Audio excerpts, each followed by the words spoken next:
with our program.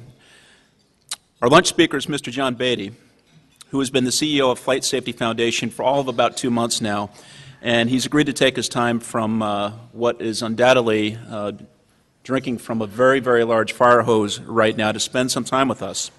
We wanted to keep an intentional focus on today's discussions, and Flight Safety Foundation definitely brings a global perspective. When you think of safety issues worldwide, there's somebody in the foundation who has been there and done that, or who's there now and they're doing that right now. Most of you have seen the products of the foundation develop, or perhaps you've been involved in many of the working groups: approach and landing, accident reduction toolkit, go-around safety, runway safety, unreliable airspeed issues, and the list goes on and on. As a matter of fact, I was involved in working with the GAO with regard to smoke and fumes in the flight deck, and one of the things we were talking about was guidance that flight safety provided. It just kind of came off the top of my head. The Foundation's reach is truly global, and we're very glad John could join us today. So John, the podium is yours. Thank you.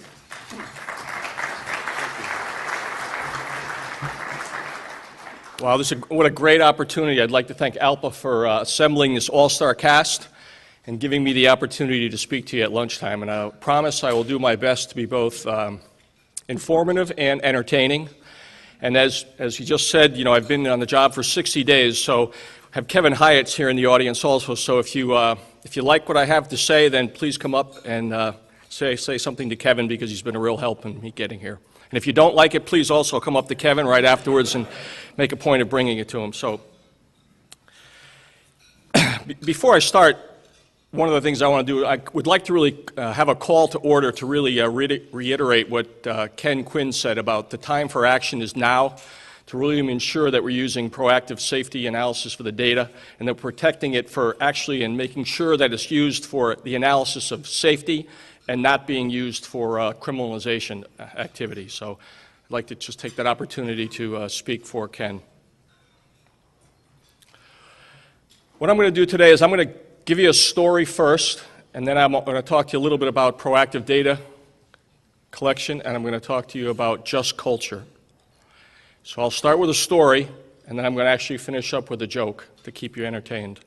So I recently retired from Pratt & Whitney, and I want to tell you a story about one of my first bosses when I was at Pratt & Whitney. He was a very famous man, used to run the engineering department. He had a big sign on his door, and it said, "In God we trust, all others bring data." And you only made the mistake once to go into his office and sit down with him and say, "Sir, I think this," or "I believe that," before he would stand up and immediately throw you out of his office. Well, it took a little while before you learned how to deal with this guy and where his head was. And basically what you had to do is you had to sit down and you had to come with data. And if you came with data and showed him data and say, "The data says this, the data says that," and if you ended the meeting with "Hallelujah, data will set you free," he was just a great mentor, and you could go right and get almost anything that you needed to get done. But everyone would agree that proactive data collection and analysis and the proper safeguards in a just culture is the new frontier. Identifying risk factors and being able to develop mitigation strategies prior to the next incident or accident is the way forward. While it is true that great strides have been made in the airline and manufacturers in collecting and analyzing data since we first started our careers, there's still much to do, and obstacles still exist to achieve voluntary reporting and decriminalization. I can remember not that long ago at United Airlines when they had one person whose sole job was every morning he would go to the fax machine and he would look at the plot data from all the airlines that flew, from all the aircraft that flew the night before, and he would plot basic engine data: fuel flow, fan speed, vibration, N1, N2, and he'd plot that data. And what he would try to do is try to calculate when the next engine failure was going to be. But in reality, the lag was so great that all we would do is after there was a failure, we'd go back and recalculate it and then take credit for being able to have predicted if we had had the data sooner. Today, the reason I mention this today, the three big engine companies today stream real-time data all the time, routinely predicting the failures. In fact, predicting failures at engine companies is actually entry-level work. Accidents today have become so rare that we need to be able to have access to as much data as possible to continually raise the safety bar. To make data-based decisions, you need a population size that is statistically significant. We will either all improve safety together or we'll be forced to learn individually. The technology exists today. Our challenge is to create a just culture to allow people to freely share data without fear of retaliation or undue prosecution. So you have to ask yourself, I asked myself, so what is just culture? You can Google it, you can look it up, but what is just culture? My father used to say, and yesterday was Father's Day, my father used to say, just culture is doing the right thing when no one's looking. Others might say, just culture is about creating a workable balance between safety and sanctions, differentiating between the professional who makes an honest mistake and someone who consciously takes irresponsible risk or malicious intent. It's really that simple, and yes, it's really that complicated. I believe that the work that the FAA and CAST and the industry have done with ISAIS can be considered the gold standard. The number of U.S. operators involved continue to grow, and we are continuing to see more interest and involvement internationally. We highlighted an example in our April 2013 issue of Aero Safety World with a close look at the work being done in the Caribbean and with Latin America with the regional airline safety group, Pan America. But we need to be honest with ourselves. It's easy for us to say internationally to other countries, send me your data. Trust me, send me your data. If we're honest with ourselves and from an international perspective, our reputation and the reputation of some others isn't that stellar. You only need to think back to 2010, WikiLeaks. 2011, credit card breaches, data breaches. 2012, Amazon data breaches. And 2013 brought us the Adobe, Target, TJ Maxx, and least of all, let's not forget Andrew Snowden. To be successful, we need strategic alliances and small victories to show that the benefit of proactive use of data outweighs the potential risk. It is apparent that to continually raise the safety bar, we must make the best database decisions, and to do that, we need 100% of the data. We're seeing tremendous growth in Asia, Middle East, and we continue to see the challenges in Africa and less developed countries. Developing a robust international safety data program needs to be one of our top priorities. The world's airlines flew 830 million revenue passenger miles last year.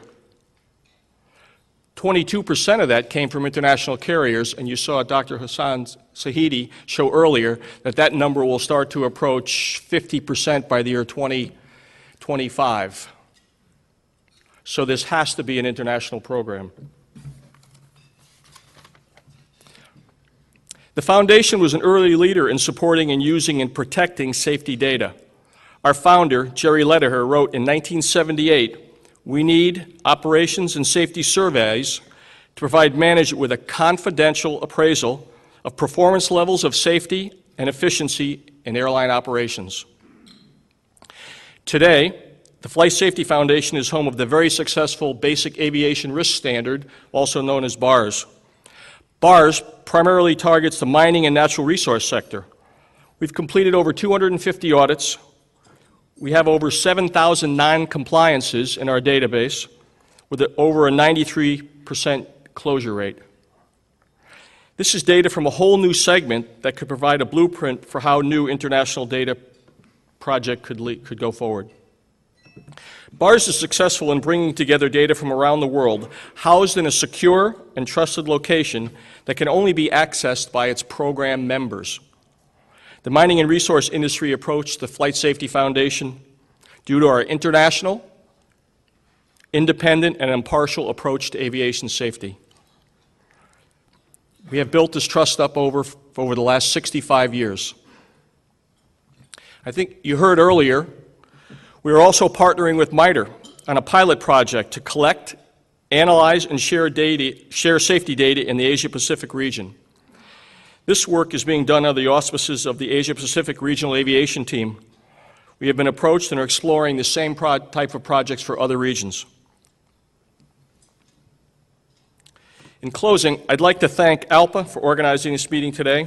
Data collection, storage, and analysis, protection are common topics, but it's rare to see a collection of such high-level, knowledgeable industry experts as we saw today.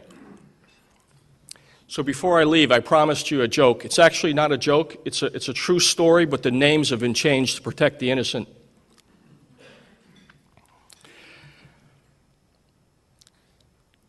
There's these two Americans who are traveling in Europe, just coming back from a global EASA data sharing program. They're driving through the rolling hills of Ireland, absolutely beautiful. Green as far as you can see.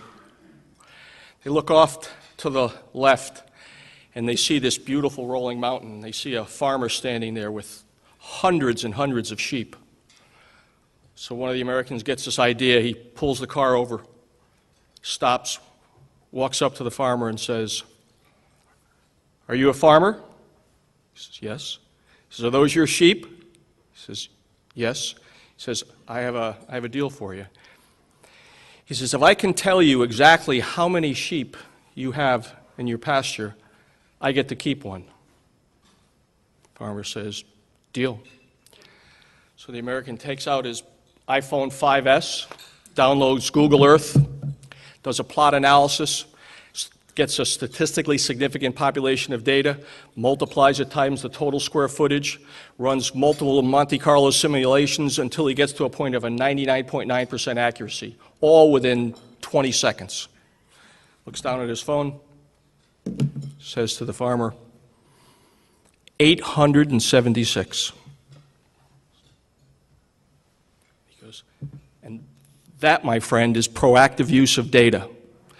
So then he goes out into the field, looks around, finds one that he likes, puts it up, puts it on his shoulder, and starts to walk back to his car. Farmer comes up to him and says, "Double or nothing."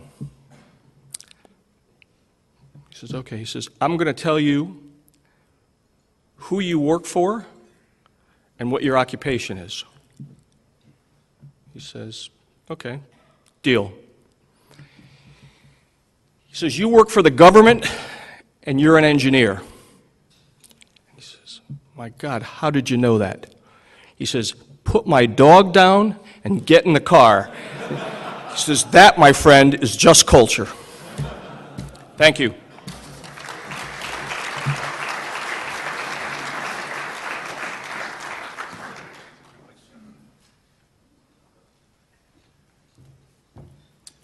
Well, thanks very much for those remarks, John. And I was thinking when you were talking about the trust issue with your first boss, back in my former life as a military pilot, and I still think they still wear this patch to this day, our Int'l folks are assigned to the squadron. We typically call them spooks. They wear a patch that says, in God we trust, and all others we verify. And I think that kind of speaks to a little bit of a version of what you're just talking about. Well, I'll tell you what, I think everybody's had a very nice lunch, and what I'm going to do is I'm going to call an audible. Rather than reconvene at 20 till, why don't we make it 1/2 past, and that'll buy us a little bit of extra time so we can get out of here a little bit earlier and enjoy the rest of your lunch. The other another quick joke is if you're familiar with ALPA governing bodies, there's a term called Master Executive Council, which is one of our leadership levels. The other term that MEC is also familiarly coined to be, it's men eating constantly. So enjoy the rest of your lunch, and we'll see you at 1/2 past.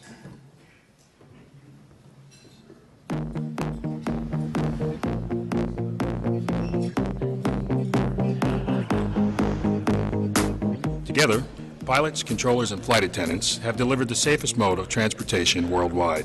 It takes impeccable communication and collaboration, which extends your crew beyond those sitting in the cockpit. Controllers have to understand what that workload looks like in the cockpit. Likewise, pilots need to have awareness of what's going on in the airspace around them and the whole scope of things that controllers are needing to deal with. There's nothing that substitutes for really putting yourself in another person's shoes, or in this case, another person's seat, and really understanding what's going on in their work environment. In collaboration with the FAA and the National Air Traffic Controllers Association, the Airline Pilots Association captured this social experiment for both pilots and controllers to learn more about their role in safely moving aircraft through the national airspace.